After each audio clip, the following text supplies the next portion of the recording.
Selamat datang di Si Binuang Channel. Terima kasih sudah mampir. Mari kita lanjutkan novel Tikam Samurai, Si Bungsu, karya Makmur Hendrik, bagian 491.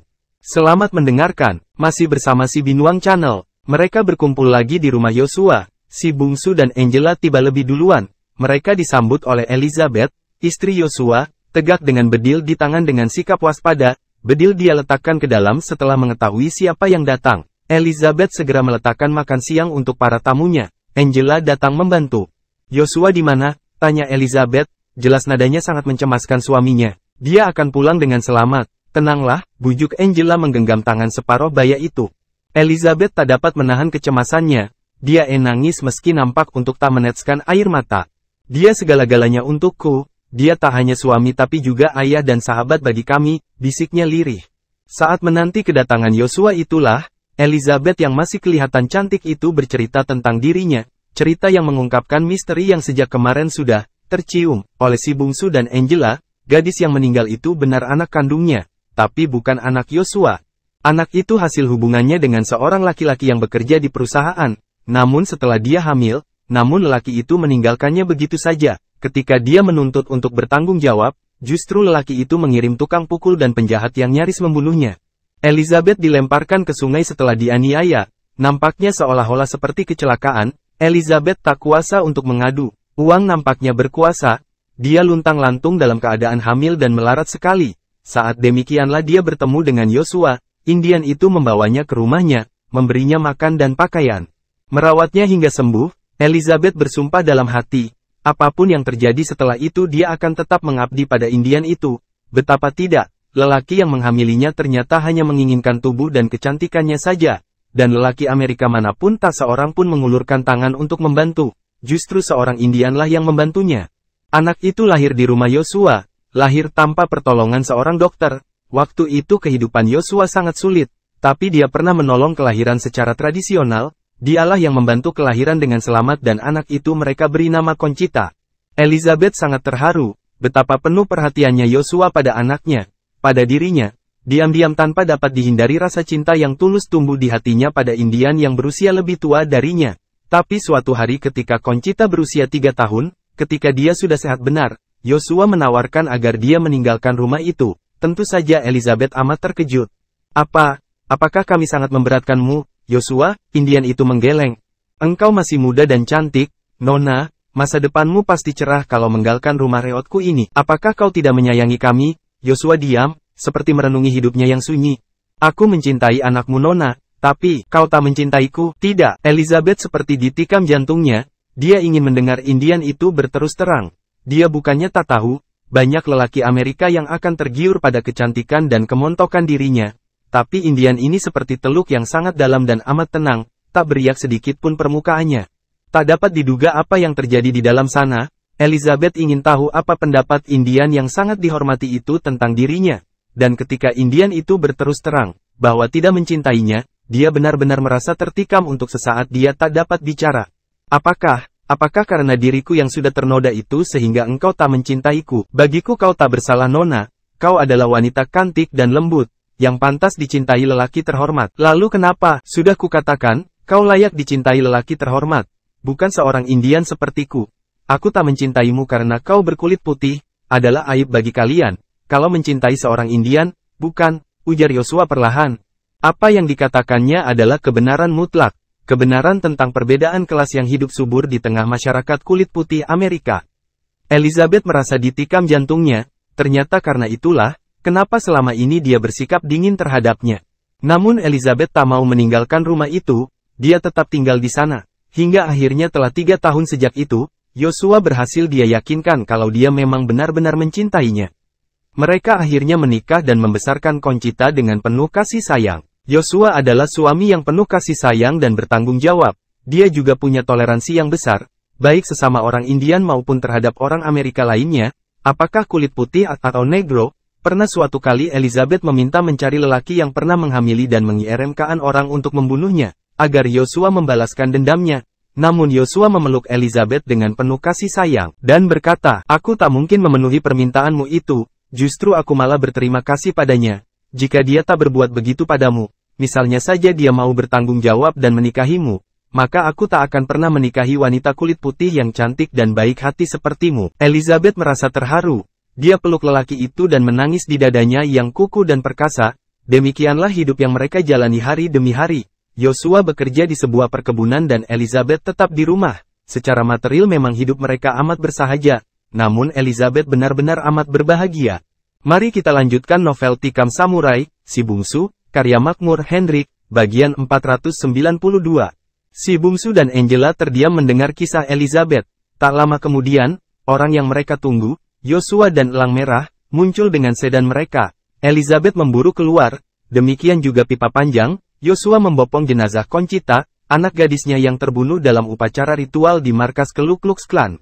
Elizabeth tegak melihat tubuh anaknya yang sudah tak bernyawa itu. Yosua terus membawanya ke belakang. Rumahnya terletak dalam palunan rimba yang tak diketahui orang, dan halamannya dipenuhi pohon-pohon besar. Sebuah altar dari balok-balok kayu telah disiapkan Pipa Panjang. Di altar itu tubuh Conchita direbahkan ayahnya. Malam itu Yosua, Elang Merah dan Pipa Panjang mengadakan ritual untuk jenazah itu menurut adat atau upacara suku mereka. Yosua duduk sedepa dari mayat anaknya, bersila diam dengan mata terpejam. Pipa Panjang duduk tentang kepala mayat dengan hanya memakai cawat dan tubuh dipenuhi gambar-gambar perang suku Indian Sioux dan tombak di tangan. Di bahagian kaki duduk Elang Merah dengan sebuah gendang kuno, yang secara perlahan, dan tetap dengan nada yang ritmenya penuh daya magis, membunyikannya terus-menerus. Dum-dum, dum, dum-dum, dum, dum plak, dum-dum, dum. Bunyi gendang yang perlahan itu bergema dalam hutan sunyi itu. Lewat tengah malam, Yosua menyanyi, atau seperti nyanyianlah yang terdengar di telinga Si Bungsu dan Angela. Oh, Trixno o Polino, Sinumux tre o Ohano, Verima Enrima Senrima Pilano. Oh, Trixno o Polino Polino. Ucapan-acapan yang tadi mengerti Si Bungsu dan Angela, bahasa yang dipakai pasti bahasa Indian suku Sioux yang hanya mereka mengerti. Namun nyanyian seperti merapi kepergian Conchita, sayu dan lembut, atau barangkali ucapan selamat jalan dan doa-doa untuk para dewa. Upacara tersebut berlangsung sampai subuh. Si Bungsu dan Angela yang masuk kamar tidur pada 2 tengah malam, ketika terbangun suara itu masih terdengar dan mendayu bertalu-talu dan berdentam pelan, dan nyanyian Yosua masih bergetar menyelusup di antara sejuknya udara pagi. Angela mengintip lewat jendela, posisi ketiga Indian tersebut masih seperti kemarin. Pipa Panjang masih tega tentang kepala dengan tombak di tangan yang ujungnya ditancapkan ke tanah. Elang Merah masih bersimbu dekat kaki sambil membunyikan gendang itu. Yosua masih bernyanyi, nyanyian mirip gumaman. Ketiga mereka bertelanjang dada dan muka mereka masih dipenuhi cat berwarna hitam, merah dan putih, barangkali semacam gambar-gambar Indian yang akan berperang melawan musuh dan yang mengharukan. Elizabeth juga tetap duduk bersimbu tak jauh di belakang suaminya. Dia duduk diam mengikuti acara upacara ritual yang pasti tak dimengerti itu. Namun kecintaan pada anak dan suaminya, membuat segala beban dan penderitaan jadi ringan bagi perempuan itu. Paginya, upacara yang nampaknya belum akan selesai. Angela segera ke dapur, menyiapkan makanan untuk mereka semua. Dia ragu untuk memberikan kopi atau makanan kepada ketiga Indian itu. Namun untuk Elizabeth dia mengantarkan segelas susu berikut roti bakar dan daging. Perlahan dia sentuh pundak Elizabeth, perempuan itu membuka matanya yang terpejam, menoleh pada Angela. Angela menyodorkan sarapan pagi itu. Elizabeth tersenyum dan menggeleng pelan. Angela tertegun. Betapa keras hati dan setianya perempuan Amerika ini demi membalas budi Indian yang menyelamatkan nyawa dan hidupnya itu. Dia tak bersedia mengecap makanan apapun, sebelum ketiga Indian itu makan dan minum. Terlebih dahulu, dia perempuan yang sangat mencintai Yosua, bisik Angela pada Si Bungsu yang di teras belakang menatap upacara ritual yang amat lama itu. Elizabeth kembali memejamkan mata, kemudian dengan tetap bersimbu di atas kedua lututnya, dia menunduk dan mendengarkan nyanyian ritual tersebut. Kita tunggu sampai mereka selesai baru kita pergi, tanya Angela. Si Bungsu menghirup kopi yang dibuat Angela itu, lalu mengangguk. Dia harus menunggu upacara tersebut selesai, sebab kalau gadis itu dikuburkan, maka mereka harus ikut menguburkannya bersama. Upacara itu ternyata baru selesai setelah menjelang jam 10 siang. Saat itu Elizabeth sudah terbaring di tanah, dia amat letih, mengantuk dan amat lapar, namun dia tak pernah mau menyerah. Yosua segera bangkit melihat tubuh istrinya yang terbaring di belakangnya. Padahal perempuan itu tadi malam sudah dia bilang tak diperkenankan ikut upacara yang melelahkan itu. Perlahan dia angkat tubuh istrinya itu, kemudian mencium keningnya dengan lembut. Elizabeth terbangun, membuka mata dan mereka bertatapan. Tidurlah Nona, kau amat lelah, kata Yosua, yang tak mau menukar panggilan Nona terhadap Elizabeth. Perempuan itu menggeleng, dengan berpegang ke tengkuk suaminya, Dia bangkit dan turun ke kamar mandi. Elang merah dan pipa panjang segera menyiapkan peti mati. Sementara Yosua dengan dibantu si bungsu membuat lubang lahat, mereka menguburkan Conchita di halaman belakang tersebut, sementara ketiga Indian itu segera berpakaian tanpa membasuh coretan di muka dan tubuh mereka. Mengapa mereka tidak mencuci tubuh mereka? Tanya Angela pelan ketika dia berada di halaman depan bersama si bungsu. Barangkali mereka menganggap perang dengan Ku Klux Klan belum selesai. Apakah mereka akan mencari anggotaku yang lain? Bisa saja begitu, atau malah anggota Ku Klux Klan yang akan mencari mereka. Angela menatap si bungsu dan lelaki yang berasal dari Indonesia itu memang berkata benar. Bagi Ku Klux Klan perang itu belum selesai. Mereka memang tengah berusaha melacak jejak Indian dan lelaki asing yang lolos dari tahanan di gedung tempat upacara ritual itu. Kematian anggota mereka di rumah tempat upacara tersebut, kemudian di tempat proyek pembangunan, merupakan tamparan yang membuat mereka murka. Ketiga lelaki keturunan Indian itu sepertinya punya firasat kalau perang melawan Ku Klux Klan belum selesai, nampaknya mereka tak harus menunggu lama. Nampaknya anggota Ku Klux Klan itu berhasil menemukan jejak mereka. Orang-orang itu tengah minum ketika tiba-tiba Yosua mengangkat kepala. Dia menatap pada elang merah dan pipa panjang, memberi isyarat yang tak kentara. Kemudian berdiri dan diikuti kedua lelaki Indian itu. Si bungsu sebenarnya sudah dari tadi punya firasat tak enak, tapi dalam halnya firasat, Yosua nampaknya lebih tajam. Ketiga Indian itu menyambar senjata mereka, dan si bungsu segera tahu, bahaya telah datang. Yosua berjalan ke kamar istrinya, menatap perempuan Amerika yang tertidur pulas tersebut, dan keluar menemui si bungsu dan Angela.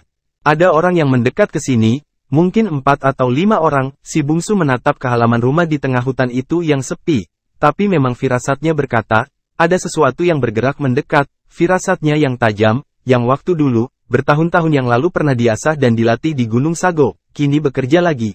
Kita akan menyambut mereka sebelum mereka sampai di rumah ini, katanya sambil tersenyum. Lalu dia mengambil samurainya dan memegang bahu Angela dan berkata, kali ini, Anda harus tetap di rumah, menjaga Nyonya Elizabeth. Mari kita lanjutkan novel Tikam Samurai, Si Bungsu, karya Makmur Hendrik, bagian 493. Angela mengangguk dan berjingkat memeluk si bungsu, dan mengecup bibirnya dengan lembut, seperti sudah dirancang masak-masak. Keempat lelaki itu, 3 orang Indian dan seorang lelaki dari timur, segera menyebar, menyelusup ke dalam rimba di sekitar rumah rimba tersebut. Si bungsu mengambil hutan di bahagian kanan, dia tak begitu hafal daerah sekitar sini. Namun begitu kakinya menginjak bahagian rimba di utara kota Dallas itu, dia merasa di kampungnya. Sejenak dia tegak dalam palunan hutan. Di bawah pepohonan yang rimbun, menghirup harumnya hutan belantara dan bunga-bunga kayu. Rimba di sini jelas rimba suaka, di bawahnya bersih, tidak seperti rimba di Gunung Sago yang liar dan perawan. Namun dia mendapat dirinya amat senang dalam rimba itu. Indra juga bekerja dengan baik, dengan amat ringan dia bergerak di antara pepohonan, menuju kebahagiaan depan di mana firasatnya mengatakan bahwa di sana ada orang yang mengancam keselamatan mereka. Jauh di depan sana, di jalan raya yang terlindung semak-semak, 2 mobil kelihatan berhenti, 6 lelaki turun, ke-6-nya memakai jubah putih, hanya kelihatan hanya 2 lubang kecil di bahagian mata. Ke-6 orang lelaki segera menyelusup ke dalam semak belukar, kemudian menyebar ke dalam hutan mengepung rumah Yosua. Nampaknya salah seorang, yang berada di bahagian kanan, bertindak sebagai penunjuk jalan. Dia menunjuk jauh ke dalam hutan ke rumah Yosua yang masih belum kelihatan. 3 orang menuju ke bahagian kiri, lenyap dalam hutan. 3 orang lagi ke kanan, kemudian lenyap pula dalam palunan hutan. Seseorang yang menyelusup di bahagian kanan tiba-tiba melihat ada yang melintas di depannya. Dia tak segera menembak. Ada 2 hal kenapa dia tidak menembak. Pertama, diputuskan kalau untuk tak menembak sebelum mengepung rumah itu, dan sebelum ada isyarat dari pimpinan rombongan yang ada di sayap kiri. Sebab kedua, kenapa dia tak menembak karena dia ragu atas benda yang melintas di depannya itu. Selain melintas dengan cepat, benda atau sosok itu sendiri tak diketahui apakah manusia atau binatang. Dalam bayang-bayang rimba, bayangan itu kelihatan beraneka warna, merah, hitam, putih dan hijau. Apakah itu manusia? Anggotaku ini segera menyelinap dari satu pohon ke pohon yang lain, hati-hati tanpa menimbulkan bunyi. Tiba-tiba dia melihat bekas jejak di tanah yang lembut. Dia perhatikan jejak itu, mirip jejak kaki manusia yang memakai sepatu karet.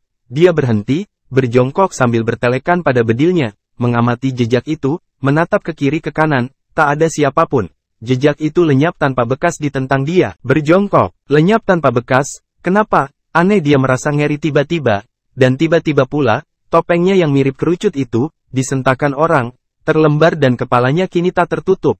Wajahnya juga, dia kaget bukan main, kepalanya mendongak ke atas. Dan ya malaikat, sedepa di atas kepalanya, di atas sebuah cabang yang melintang agak rendah, dia lihat seorang Indian bertengger mencangkung menatap padanya dengan diam. Anggota Ku Klux Klan ini buat sesaat termangu, darahnya seperti berhenti mengalir, jantungnya seperti berhenti bergerak, mereka saling pandang. Celaka kenapa pimpinannya tadi tidak mengatakan kalau yang mereka buru adalah Indian di zaman batu. Kaki dari Indian yang tak lain elang merah itu terayun. Kening anggotaku itu kena tendang, dia jatuh terjengkang. Elang merah melonjak turun. Anggotaku itu tak sempat lagi untuk menggunakan bedilnya. Bedil sudah tercampak, elang merah maju. Dia merangkak surut. Dia tak memekik atau tak pula menangis minta ampun. Namun dia takut separuh mati. Elang merah mengayunkan kampak besar di tangan kanannya. Dan saat itulah anggotaku itu memekik, pekiknya membahana di dalam hutan tersebut. Seorang anggotaku yang berada di sayap kiri tertegun mendengar pekik itu. Pekik siapa itu? Pekik Indian itu atau pekik temannya? Sesaat mereka berhenti tertegak, mencoba mendengar suara lain untuk dipedomani, namun setelah itu yang ada hanya sunyi. Dia melangkah lagi, ketika melewati sebuah pohon besar, tiba-tiba saja di depannya dalam jarak sedepa, tegak seorang lelaki bertongkat. Lelaki itu bukan orang Amerika atau Eropa, sepertinya orang dari Asia. Dia segera tahu bahwa orang inilah yang membunuh Macmillan, staf bangunan yang ditugasi membunuh negro di Hotel Dallas itu. Orang Asia itu tak bersenjata, hanya memiliki sebuah tongkat, dan orang ini harus dihabisi. Dia angkat bedilnya, namun orang Asia itu bergerak cepat di luar dugaannya, sebuah tendangan, setelah dia maju dalam langkah yang lebar, menghantam siku kanannya. Sikunya seperti copot dari persendian, bedilnya terkulai dengan popor di bawah tangan kiri, sebuah tendangan lagi, yang sama sekali tak bisa dia elakkan menghantam tangan kirinya yang memegang bedil itu. Bedilnya terlempar, dia tersandar ke pohon dengan menatap kaget. Tangan orang Asia itu bergerak bersama tongkatnya, dan topeng kerucut yang dipakai belah dua, membelah pula muka dan hidungnya. Lelaki anggotaku itu ketakutan separuh mati, dia memekik dan tubuhnya melosot di pohon jatuh tertunduk ke tanah. Anggotaku yang satu ini nampaknya masih sangat muda, barangkali baru berusia sekitar 25 tahun, namun kekejamannya sampai memilih organisasi Ku Klux Klan, merupakan hal yang tak boleh dianggap remeh. Si bungsu sebenarnya tak tega menghajar anak muda itu, dia tegak sesaat dan waktu yang sesaat itu harus dibayar mahal. Salah seorang dari anggotaku itu mendengar pekik temannya, dia menyelusup cepat, dan melihat kawannya tersandar di pohon kayu, melihat pula orang Asia yang dinyatakan oleh pimpinannya amat berbahaya itu. Dia segera mengangkat bedil di balik pohon diaman dia tegak, menembak, si bungsu terpental, bahunya kena hajar peluru, hanya kekurang telitian penembak saja yang membuat dia selamat. Kalau saja peluru itu 2 jari lagi agak ke bawah, maka tamatlah riwayatnya, sebab akan mengenai jantungnya. Mari kita lanjutkan novel Tikam Samurai, Si Bungsu, karya Makmur Hendrik, bagian 494. Kini dia jatuh tertelungkup. Anggota mudaku tadi yang terduduk lemah setelah sikunya kena hantam, segera bangkit, kemudian menghantam punggung dan tulang rusuk si bungsu dengan tumit sepatunya, yang di punggung tak dapat dielakkan. Yang dirusuk meleset karena si bungsu yang masih sadar sempat berguling meski terlambat. Jahanam, babi jadah, kubunuh kau, serapahnya sambil terus memburu. Si bungsu bergulingan, kemudian bangkit, namun sebuah tendangan menghantam dagunya, kembali dia terjajar dengan bibir pecah.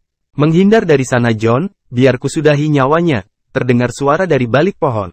Namun anak muda yang dipanggil si John, yang sedang mengamuk menghajar si bungsu itu tak mau menghindar. Jangan bunuh dia dengan peluru. Biar ku bunuh dia dengan sepatuku, dia membuat tanganku patah.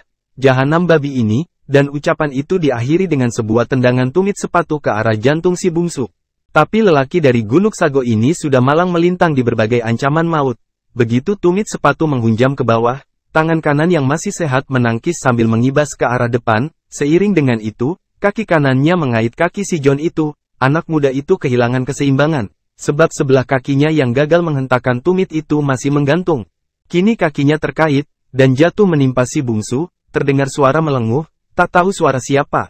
Tapi setelah itu, kedua tubuh tersebut diam tak bergerak. Tubuh si John tertelungkup di atas orang Asia itu, teman si John yang berada di balik pohon diam menunggu dengan diam. Ketika dia lihat tak ada yang bergerak, dia memanggil. Hei, John, bangkit. Tak ada jawaban, usahakan jawaban, gerakan pun tidak. Lelaki itu melangkah ragu mendekatinya. Dia perhatikan dua tubuh yang berhimpitan itu sambil B3R jalan mendekati dengan bedil siap ditembakkan. Kedua tubuh itu masih tak bergerak sedikit pun, sebenarnya ingin dia menembak saja tubuh orang Asia yang terhimpit itu. namun dia khawatir tembakannya mengenai kawannya. Begitu sampai ke dekat kedua tubuhnya yang tumpang tindih itu, dia membungkuk menarik kawannya. Dengan terkejut dia lihat tubuh kawannya itu berlumuran darah, kawannya itu telah mati. Namun tubuh yang terhimpit itu juga berlumur darah, matanya terbuka, kedua tubuh itu diam tak bergerak. Dia tatap tubuh si John dan orang Asia itu silih berganti. Dia yakin keduanya telah mati. Dia tak perlu menembak orang Asia itu, orang itu sudah mati kena pelurunya tadi. Kalau kini dia menembak, maka dia hanya akan membuang peluru saja. Lagi pula dia harus cepat menuju rumah yang mereka kepung itu. Orang-orang Indian itu tak boleh lolos. Perintah yang mereka terima cukup tegas, bunuh dan bakar orang Indian itu serta rumahnya. Tak seorang pun boleh lolos, termasuk orang Asia yang berasal dari Indonesia itu. Kini orang Asia itu sudah mampus buat apa susah-susah menembak. Dia melangkah cepat meninggalkan tempat itu. Namun baru beberapa langkah dia mendengar suara menyapa dari belakang. Dengan mengerutkan kening dia menoleh. Matanya melotot melihat mayat. Orang Asia itu kelihatan tegak. Tidak hanya tegak, tapi juga menatap padanya sambil tersenyum. Mata anggotaku itu melotot di balik topeng yang dia pakai. Namun, apapun makhluk yang ada di depannya itu apakah mayat atau bukan, dia harus segera menembaknya. Dia mengangkat bedil, tapi orang Asia itu mengangkat tangannya dan mengayunkannya. Anggotaku itu merasa ada sesuatu yang menancap di dada kirinya, persis tentang jantungnya. Tancapan itu membuat tubuhnya lemah. Bahkan mengangkat jari telunjuknya untuk menarik pelatuk bedil di tangannya saja dia tak sanggup. Padahal bedil itu sudah siap untuk dimuntahkan, pelurunya hanya dibutuhkan sentuhan lemah pada pelatuk. Maka, dor, namun telunjuknya tak bisa digerakkan. Sehingga bunyi, dor, itu tak pernah terdengar dari moncong bedilnya. Dengan menahan rasa sakit dan heran, dia tatap benda yang menancap di dadanya. Ada sebuah benda sebesar kelingking berwarna hitam, yang terlihat di luar hanya 1 inci. Tapi dia merasakan di dalam dadanya 10 atau 12 centi. Matanya masih menatap benda aneh yang membuat tubuhnya lumpuh itu. Ketika itu si bungsu bergerak mendekatinya. Anggotaku itu menatap lelaki Asia itu berada 1 hasta dari depannya. Dengan tenang si Asia itu mengulurkan tangan mencabut benda yang menancap di dadanya. Sebuah rasa linu yang luar biasa menghujam ketika orang itu mencabut benda tersebut. Darah meleleh dari lubang yang ditinggalkan benda kecil itu, kemudian dengan tenangnya lelaki itu menghapuskan darah di bila benda kecil itu ke jubah Ku Klux Klan-nya. Demikian tenangnya lelaki itu, demikian yakinnya dia, bahwa anggota Ku Klux Klan itu tak bisa berbuat apa-apa. Setelah mencabut samurai kecilnya, si bungsu berjalan meninggalkan lelaki bertopeng itu, meninggalkannya begitu saja, seperti meninggalkan cacing yang tak berharga. Dia masih berniat menembak lelaki itu, tapi tenaganya habis bersamaan dengan berhentinya darah di dadanya. Dia jatuh di atas 2 lututnya, lelaki Asia itu masih terlihat punggungnya. Dia mendekap dadanya setelah melepas bedilnya. Dengan tangan mendekap dada dan mata menatap punggung orang Asia itu, dia tersungkur dan mati. Dia memang tertipu, temannya yang bernama si John itu, ketika kakinya disapu hingga terjatuh tertelungkup di tubuh si bungsu, sudah dinanti samurai kecil. Ketika dia jatuh samurai kecil si bungsu menanti dada kirinya dan kelas, samurai kecil itu masuk seluruhnya, tubuh si John itu sebenarnya akan menggelepar, tapi dengan kuat dipegang si bungsu, lelaki itu mati dalam di atas pelukan tubuhnya. Kemudian tetap berdiam diri, taktik itu harus dipakai, dia tahu orang yang menembaknya masih mengintai, kalau dia melepaskan tubuh si John yang telah jadi mayat ini, maka orang yang mengintainya dapat dengan mudah menembaknya. Mari kita lanjutkan novel Tikam Samurai, Si Bungsu, karya Makmur Hendrik, bagian 495. Seorang anggota Ku Klux Klan yang ada di sayap kiri melihat samar-samar seorang Indian tengah duduk mengintai ke jalan di halaman rumah mereka. Indian itu duduk tak bergerak dengan bedil siap di tangan. Ku pecahkan kepalamu, Indian busuk, rutuk anggotaku itu sambil berjalan mengendap mencari tempat yang lebih baik untuk menembak. Dia tahu, Indian-Indian ini amat berbahaya, karenanya dia harus hati-hati. Melangkah sepelan mungkin agar tak menimbulkan suara, ke kanan sedikit lagi, agar bisa membidik pelipisnya. Nah, kini dia mendapatkan tempat untuk itu. Dari tempat dia tegak dia bisa menembak pelipis kanan Indian jahanam itu dengan cepat. Indian itu kelihatannya masih muda, mungkin baru sekitar 30-an usianya.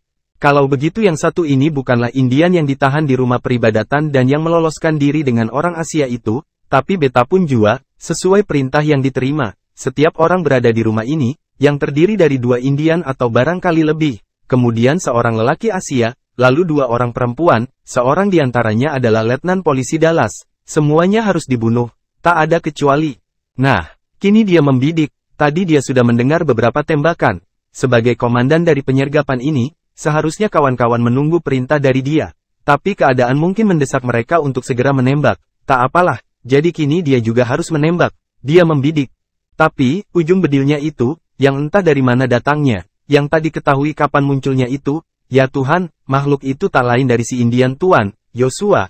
Indian itu bertelanjang dada dan tubuhnya sebatas pusat ke atas, termasuk wajahnya, penuh gambar corang-coreng, mirip Indian di film-film zaman dahulu, tapi pimpinan regu Ku Klux Klan ini tak langsung takut seperti anak buahnya dulu.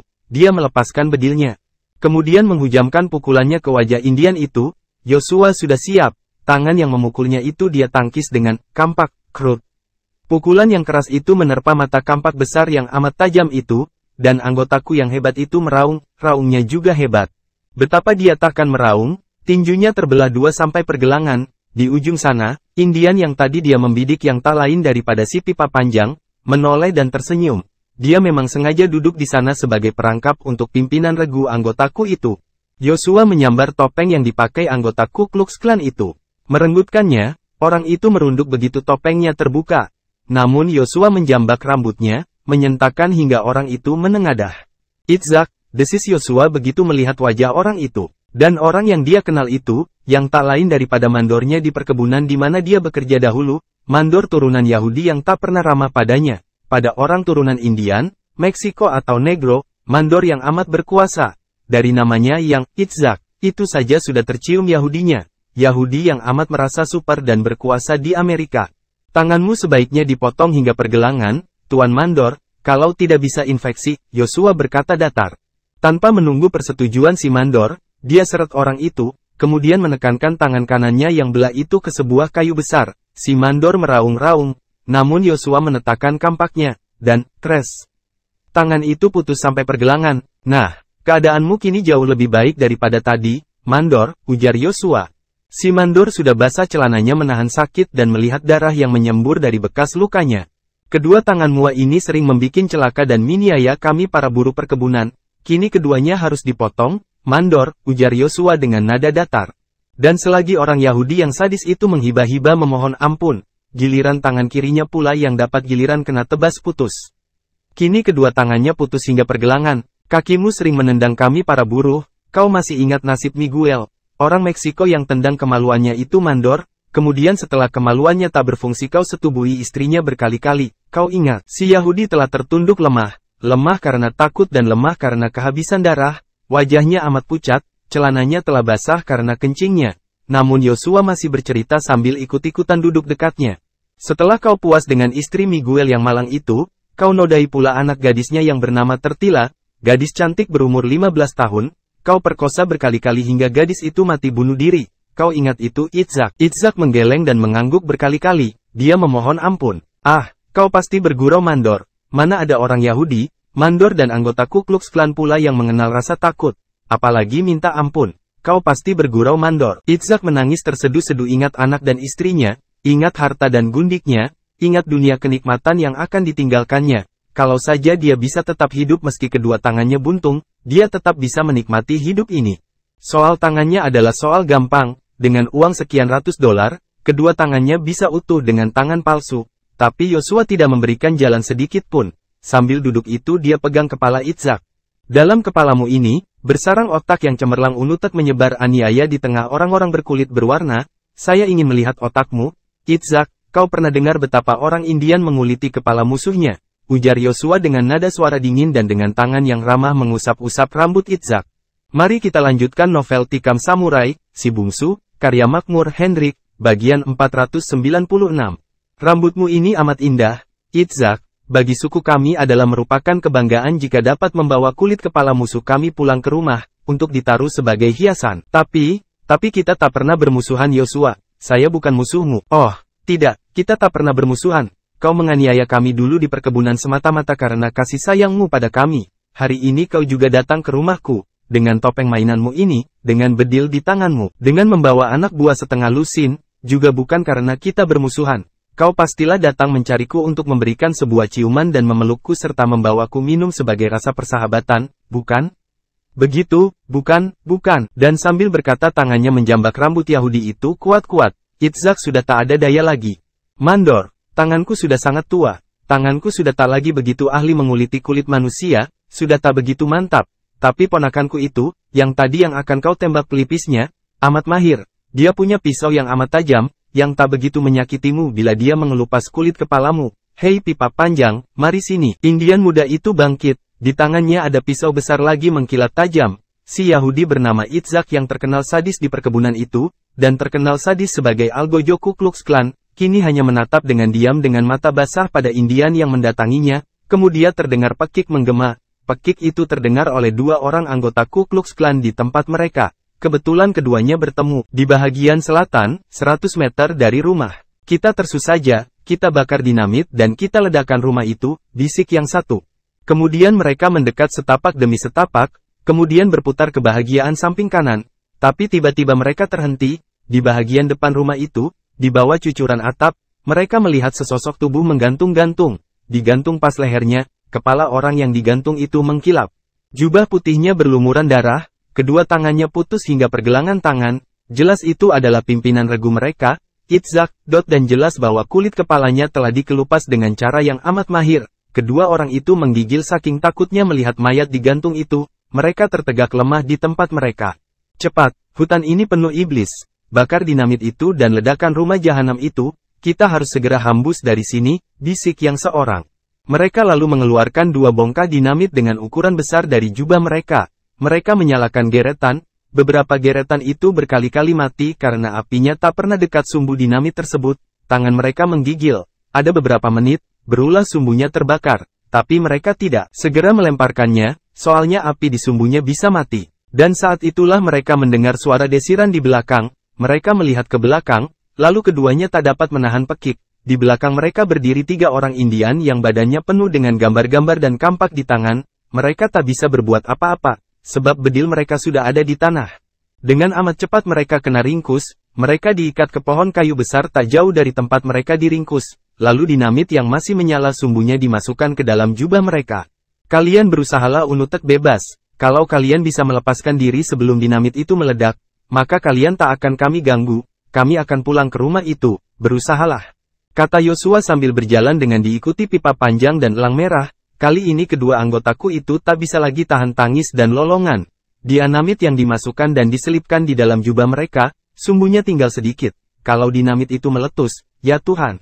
Mereka menangis minta ampun, minta tolong dan minta dikasihani. Namun tak ada yang menyahuti. Kemudian ketiga Indian itu benar-benar pergi. Dan, hutan itu tiba-tiba bergemuruh oleh gelegar dinamit.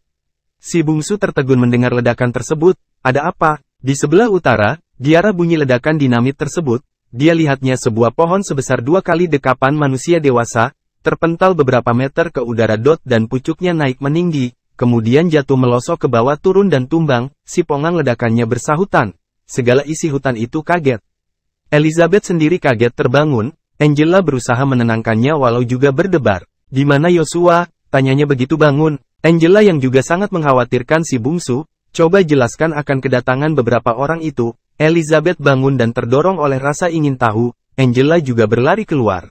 Yosua sudah bertindak cepat, mayat digantung itu sudah diturunkan dan diletakkan ke dalam hutan. Kini ketiga Indian itu tegak di halaman seperti tak terjadi apa-apa. Angela pucat wajahnya begitu tak adanya si bungsu di antara mereka. Indian itu diam menatap ke sekitar rumah itu. Mereka juga merasa cemas pada orang yang mereka hormati itu. Kini di mana dia? Bersebar, kita cari dia, ujar Yosua setelah mencari beberapa saat. Angela berlari masuk, mengambil bedil, kemudian mengisinya dengan peluru. Lalu berlari keluar, begitu tiba di luar dia terpekik, melihat si bungsu berlumuran darah. Mari kita lanjutkan novel Tikam Samurai, Si Bungsu, karya Makmur Hendrik, bagian 497. Dia memekik gembira karena lelaki dari Indonesia itu masih hidup, memekik terharu dan kaget melihat darah di tubuhnya. Dia berlari dan memeluk lelaki yang bertongkat itu, mencium wajah dan bibirnya, si bungsu hanya diam tak berkutik. Hei, kau masih hidup, masih ada yang lain di sana, ujar Yosua sambil menepuk bahu si bungsu tersenyum dan menggeleng. Anda masuklah, dan obati lukanya, kami akan mengatur semua yang sisa yang tertinggal, sebentar lagi tempat ini akan dipenuhi polisi, tentu kita tak ingin dibuat sibuk dengan segala macam pertanyaan. Apalagi kalau harus ditahan di kantor polisi. Angela dan Elizabeth membawa si bungsu masuk ke dalam. Si bungsu dibaringkan di sebuah balai-balai. Angela membuka bajunya, mencuci darah yang mengalir di dada si bungsu. sementara Elizabeth mengambil kotak obat-obatan. Si bungsu sedikit beruntung, sebab peluru yang mengenai bahunya tidak tertinggal di dalam, melainkan tembus ke belakang. Untung saja jarak tembaknya tak begitu jauh, sehingga peluru tak merobek daging bagian belakangnya dengan hebat. Lobang yang ditinggalkan peluru di punggungnya hanya sebesar benggol, 3 kali lobang yang ada di depan. Tak lama kemudian si bungsu dan kedua perempuan yang ada di rumah terkejut oleh beberapa ledakan dinamit, kemudian bunyi sirene mobil polisi, 4 buah mobil polisi, 4 mobil patroli polisi merengsek masuk ke halaman rumah di tengah hutan itu. Sesuai dengan petunjuk yang tadi yang disampaikan Yosua, si bungsu dan Angela tak menampakkan diri keluar. Mereka hanya mengintip lewat jendela yang tak terlihat dari luar. Si bungsu melihat polisi-polisi disambut oleh Yosua di halaman, tubuhnya kini sudah bersih dari coret-coret berwarna perang itu. Di tangannya terpegang sebuah kampak, kemudian dari dalam hutan terdengar lagi sebuah ledakan, disusul dengan rubuhnya sebuah pohon kayu. "Well, kami kemari ingin tahu apa yang kalian perbuat dengan ledakan-ledakan itu," ujar salah satu perwira polisi patroli jalan raya itu sambil menatap ke arah bunyi ledakan di dalam hutan.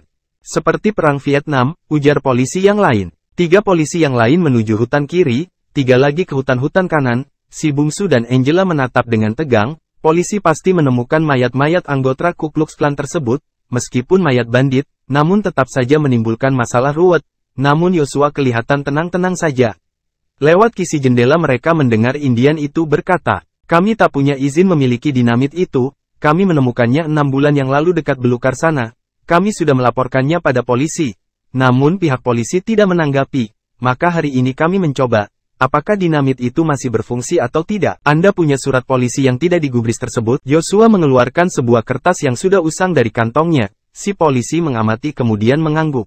"Well, kenapa ke pohon itu Anda ledakan? Sekalian memudahkan pekerjaan, mencoba dinamit dan kalau meletus berguna untuk menebang pohon, daripada membuang tenaga. Kami terpaksa menyita sisa dinamit yang ada. Silahkan, itu di bawah kotak dekat tong itu." Polisi itu melangkah ke arah dinamit yang memang terletak di bawah kotak di luar rumah Yosua.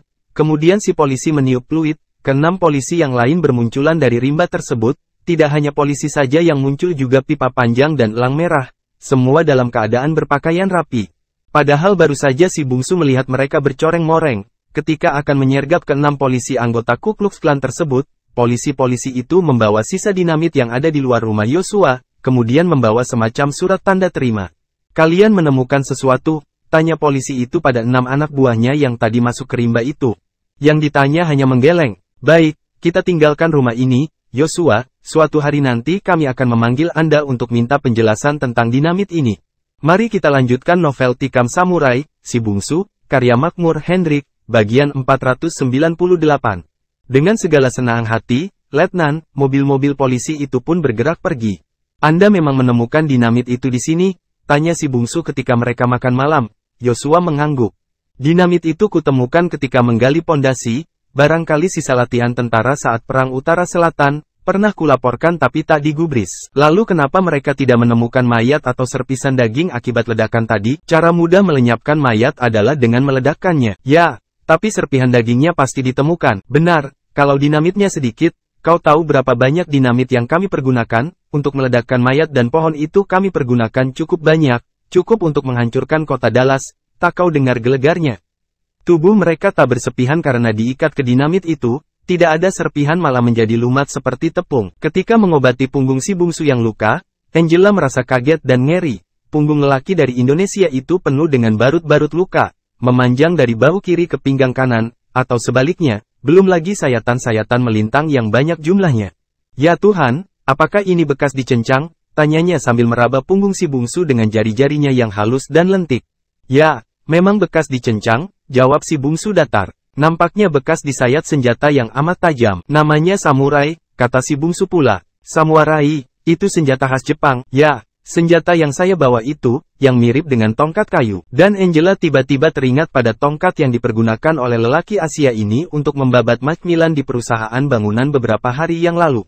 "Nampaknya senjata itu punya cerita dan kisah yang amat mendalam dalam hidupmu bungsu. Panjang, dalam dan takkan pernah hilang seumur hidup. Seperti bekas luka yang ditimbulkannya di tubuhku. Maukah kau ceritakan padaku?" ujar Angela yang berbaring menghadap si bungsu. Si bungsu yang juga berbaring miring menghadap gadis itu tak segera menjawab. Dia menatap pada gadis itu. "Kau mau mendengarkan?" Angela mengangguk sambil memegang pipi si bungsu. Ketika masih berusia 16 tahun, aku adalah seorang penjudi kawakan. Kedengarannya aneh, tapi itulah faktanya, tak ada pejudi yang tak betekuk lututku buat. Tapi hampir selalu saja uang kemenangan itu disikat lagi oleh orang yang aku kalahkan itu. Di kampungku yang bernama Minangkabau, judi merupakan penyakit lelaki yang tak pernah bisa diobati. Meskipun agama kami melarangnya dengan keras, para pejudi itu umumnya adalah jago berkelahi. Sebab mereka harus mempertahankan kemenangannya agar tak dirampas orang lain. Kepandaian berkelahi itu dinamakan silat. Dia berhenti sebentar. Aku selalu menang, tapi selalu juga diakhiri lenyapnya uang dan remuknya tubuhku disikat lawan-lawanku yang kalah. Sampai suatu hari Jepang yang menjajah negeri kami membunuh ayah dan ibu dan kakakku di depan mataku. Kau tahu apa yang kuperbuat? Aku lari karena takut. Namun perwira yang memimpin penyerangan pagi itu menyabet punggungku dengan samurainya. Aku jatuh dengan punggung belah. Jepang itu menduga aku sudah mati. Tapi aku masih hidup dan bertekad untuk terus hidup untuk menuntut balas kematian keluargaku. Kuambil samurai yang tertinggal dan tertancap di perut ayahku, kemudian hidup hutan di sebuah gunung, belajar secara alam bagaimana mempergunakan samurai.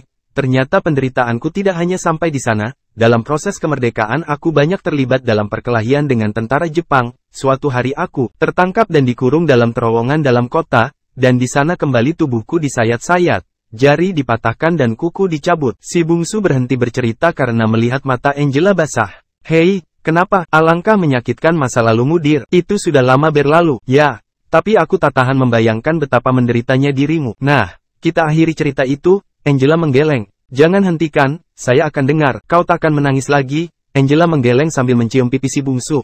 Akhirnya aku dilepaskan oleh pejuang-pejuang Indonesia. Ku tinggalkan negeri itu menuju Jepang. Bertemu dengan pembunuh ayahku yang ternyata masih berusaha bersembunyi dari dosa-dosanya dengan mengabdikan diri di sebuah kuil jadi biarawan. Kami bertarung, dia ku kalahkan. Tapi tidak ku bunuh, kehadiran anak gadisnya yang aku kenal sebelum pertarungan itu, telah menyelamatkan nyawanya. Dia ku tinggalkan, tetapi itu melakukan seppuku, harakiri, bunuh diri cara Jepang. Kusangka aku akan mengakhiri petualangan di sana, sebagaimana pernah kurencanakan. Tapi banyak peristiwa dan kejadian yang memaksaku untuk tak berpisah dengan samurai itu. Tiap saat orang yang mati karena samurai itu bertambah jua. Kata orang samurai itu haus darah dan aku adalah pembunuh berdarah dingin. Itulah semuanya, sepi. Angela mencium si bungsu, kemudian menyembunyikan wajahnya di dada lelaki itu. Sementara si bungsu sudah tertidur lelap dan lelah, seorang lelaki yang berasal dari desa yang tak tercatat dalam peta, dari dusun kaki Gunung Sago bernama si Tujuh Ladang Laweh, tertidur di suatu belahan dunia, entah di mana, jauh dari negerinya. Mari kita lanjutkan novel Tikam Samurai, Si Bungsu, karya Makmur Hendrik, bagian 499. Berkat pertolongan Angela yang juga minta tolong pada teman-temannya di kepolisian, akhirnya si bungsu mendapatkan alamat orang yang dia cari-cari. Yaitu alamat Kapten Thomas Mackenzie, veteran pasukan udara Amerika, lelaki yang membawa lari Michiko dari belantara di pinggang Gunung Singgalang tatkala terjadi pergolakan PRRI. Namanya Thomas Mackenzie, terakhir dikenal sebagai supplier senjata gelap ke berbagai negeri yang sedang bergejolak, kini sudah meletakkan pekerjaan terlarangnya itu. Dia menanamkan uangnya di berbagai industri, namun diduga masih menjadi otak penyelundupan senjata ke Afrika. Angela menjelaskan informasi yang dia dapat pada si bungsu. Si bungsu merasa hidup kembali. Harapan untuk mendapat melacak jejak Michiko tumbuh lagi. Begitulah, malam itu mereka pergi ke sebuah klub malam mewah yang berada di jantung kota Dallas. Duduk di suatu pojok di mana mereka dapat mengawasi semua orang yang masuk dan keluar ruangan itu. Memesan minuman dan makanan, si bungsu tak banyak bicara. Angela melihat betapa lelaki di depannya ini berpeluh dan tegang. Tenanglah, sebentar lagi kita akan melihat orangnya. Engkau akan bertemu dengan gadismu itu, bisik Angela sambil menggenggam tangan si bungsu. Si bungsu yang memang tak bisa menyembunyikan resahnya itu mencoba untuk tersenyum. Terima kasih Angela, kau baik sekali, saya tak tahu harus berbuat apa sebelum bertemu dengan kamu. Barangkali itu orangnya, ujar Angela sambil memberi isyarat ke pintu. Jantung si bungsu seperti berhenti berdenyut, 4 orang, 3 orang lelaki dan seorang perempuan kelihatan mereka sedang berjalan ke arah meja VIP di kanan mereka. 2 orang lelaki yang berjalan di belakang mereka pastilah para pengawal. Lelaki bekas anggota angkatan udara itu terlihat gagah dan berbadan kekar.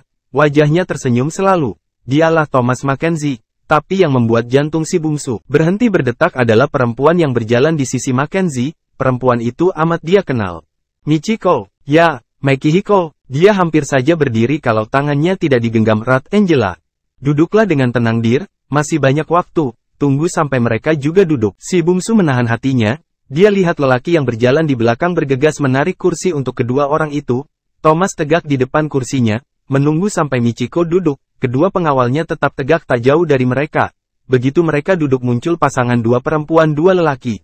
Pertemuan ini nampaknya pertemuan orang-orang tingkat atas yang lazim disebut kaum atau kalangan jet set. Mereka saling bersalaman. Seorang perempuan berbisik pada Michiko, kemudian dua perempuan itu berdiri, berbicara pada lelaki di sana dan berjalan ke ruangan lain. Kini waktunya, pikir si bungsu. Dia berjalan dengan tenang tapi dengan hati yang berdebar. Ke meja yang dipenuhi gelak tawa itu, tiba-tiba langkahnya dihentikan oleh pengawal Thomas.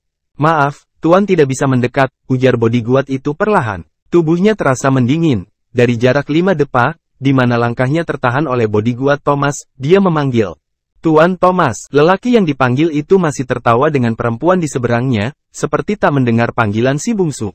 "Tuan Thomas," ulang si bungsu. Thomas mendengar, namun menatap tajam pada bodyguardnya. Itu sudah isyarat bagi si pengawal. Dia mencekal baju bungsu dan berusaha menariknya. Namun sekali sentak, cekalan pengawal itu lepas. "Tuan Thomas, izinkan saya bicara baik-baik," ujarnya masih berusaha dengan suara pelan, karena dia maklum berhadapan dengan siapa. Lelaki itu menatapnya. Di antara suara senyap di ruangan yang kelihatan terhormat itu, lelaki itu berkata di antara senyumnya, "Anda memanggil saya, stranger?" "Ya, Anda yang bernama Thomas Mackenzie, bukan?" "Benar, Anda hafal nama saya, ada yang bisa saya perbuat untuk Anda?" "Ada." "Apa itu?" Si bungsu berusaha menghindarkan keributan. "Maaf, bisa kita bicara empat mata?" ujarnya sopan. Thomas menatap si bungsu dari ujung rambut sampai ujung kaki, tatapannya jelas pandangan yang memandang rendah. "Anda siapa, dan dari mana?" Si bungsu paham sudah, dia tak dipandang sebelah mata. Permintaannya untuk bicara baik-baik secara empat mata dianggap sama sekali. Dia menarik nafas. Namun dengan berusaha menyabarkan hati dia berusaha sekali lagi. "Saya bukan siapa-siapa dalam strata kehidupan Tuan. Namun saya datang dari negeri yang amat. Antarkan Tuan ini keluar," putus Thomas pada pengawalnya. Dua bodyguardnya itu tak perlu menanti. Mereka segera mendekat dan mencekal tengkuk si bungsu dan menariknya dengan kasar. Dan, cukuplah sudah, entah bagaimana. Kedua orang pengawal itu malang melintang setelah kena pukulan dan tendangan si bungsu. Heboh pun pecah. Dua pengawal itu segera mencabut pistol. Dan si bungsu berkata, "Saya datang dengan baik-baik. Jika Tuan mencabut pistol berarti menghendaki nyawa saya. Kita tidak bermusuhan. Saya hanya ingin bicara. Karena itu." Namun bodyguard itu sama dengan Thomas, tidak menganggap si bungsu dan harus disingkirkan segera. Ketika tangan mereka keluar dari jas di pinggang, mereka sudah menggenggam pistol, tapi hanya sampai di situ, tak satu pun letusan terdengar. Kedua mereka tetap tegak dengan muka meringis dan menatap heran. Di leher mereka tertancap sebilah samurai kecil memutus urat nadi di leher itu, kemudian tanpa sempat mengetahui apa yang terjadi, mereka rubuh dan mati. Orang pada menatap diam, benar-benar diam dan tegang. Kini si bungsu mendekati meja Thomas. "Anda tampaknya masih liar, stranger, masih belum beradab. Saya dapat menebak, Anda pastilah datang dari negeri yang juga belum beradab. Nafsu Anda untuk membunuh sama dengan orang-orang zaman purba," ujarnya masih dengan kesombongan luar biasa sambil tegak dan langsung menyerang. Harusnya dia maklum, lelaki yang dia serang ini datang dengan maksud damai. Tapi kesombongan menutup mata hatinya. Apa boleh buat, serangan sudah dia lancarkan dalam bentuk sebuah tendangan. Dengan mudah si bungsu mengelak ke samping. Tandangan kedua dan ketiga juga tak ada artinya bagi anak muda dari Gunung Sago itu. Dia hanya mengelak ke kiri dan ke kanan. Persoalan baru datang ketika seorang lelaki bertubuh besar kekar, yang entah datang dari mana, tiba-tiba menyekapnya dari belakang. Dia nyaris tak bisa berbuat apa-apa. Dan saat itu pukulan Mackenzie menghajar wajah dan perutnya, berkali-kali. Buah kesabarannya ternyata mencelakai dirinya. Thomas menyerang dan masih melanjutkan pukulannya, tapi lawannya kini adalah lelaki yang sudah kenyang dengan perkelahian. Dengan leher masih dipiting dari belakang, si bungsu menghantam lelaki itu dengan sebuah tendangan ke arah sudut hatinya. Thomas mengelak namun tendangan berikutnya datang amat cepat. Yang pertama menghantam selangkangannya, yang kedua menghantam pelipisnya, yang ketiga menghantam perutnya. Mari kita lanjutkan novel Tikam Samurai, Si Bungsu, karya Makmur Hendrik, bagian 500. Thomas terdonga-donga, terhuyung-huyung. Saat itu si bungsu berhasil melepaskan pitingan lehernya dari lelaki bertubuh tinggi besar itu. Kemudian dengan sebuah bantingan yang telak tubuh lelaki itu mencium lantai. Pukulan berikutnya menghajar Mackenzie membuat bekas perwira itu terjerambab di lantai. Si bungsu kini berada di atasnya, mencekiknya dengan ganas. "Saya datang baik-baik dan minta bicara baik-baik, Tuan." Tapi kesombongan Tuan menganggap semua orang bisa Tuan celakai, desis si bungsu. Di bawah banyak tatapan orang, Thomas tidak bisa bicara sepatah pun. Saat itu Michiko muncul, melihat Thomas tergeletak dengan wajah berdarah-darah dan seorang lelaki mendudukinya, mencekiknya. "Thomas, my dear," pekik gadis Jepang itu sambil berlari menghampiri. Si bungsu tertegak, kepalanya masih menunduk menatap lelaki di bawahnya. Michiko sedikit pun tak menoleh ke lelaki yang mencekik suaminya. Dia memeluk Thomas dan menangis. Betapa melihat mulut dan hidung Thomas berdarah, Michiko jadi kalap. Dia bangkit dan tegak memukul lelaki yang tadi menghantam suaminya. Tangannya terayun. Secara naluriah dia mengerahkan tenaga dan memukul dengan pukulan karate yang pernah dikuasainya amat mahir.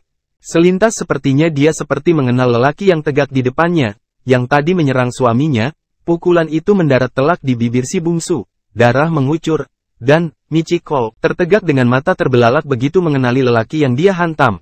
Bibirnya bergerak, ingin sekali bicara, matanya tiba-tiba basah. Si bungsu menatapnya, hampir tak percaya, bahwa perempuan yang tegak di depannya ini perempuan cantik dari Jepang itu, adalah Michiko kekasihnya.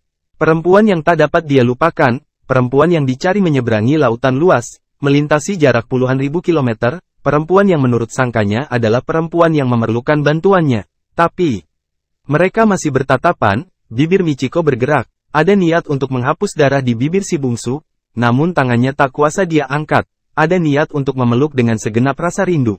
Namun kakinya tak kuasa dia langkahkan, akhirnya, hanya terdengar sebuah keluhan, dan perempuan Jepang cantik itu, yang dandanannya sudah jauh berubah, yang kini kelihatan seperti perempuan-perempuan kelas atas Amerika, rubuh tak sadarkan diri, si bungsu nyaris memeluknya, menyambut tubuhnya yang terkulai.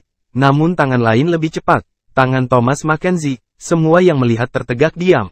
"Kau telah membuat shock istriku, stranger, kau akan menyesali perbuatanmu ini," ujar bekas Kapten Angkatan Udara Amerika itu kepada si bungsu.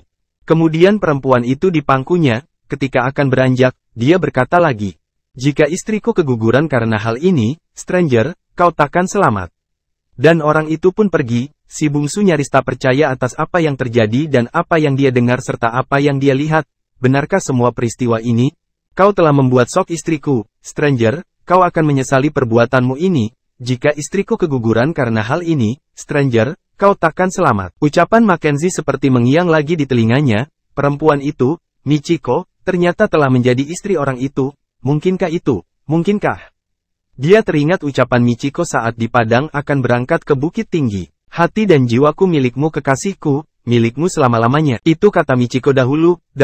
Terima kasih sudah bersama si Binuang Channel. Jangan lupa mampir pada bagian selanjutnya, novel Tikam Samurai, Si Bungsu karya Makmur Henry.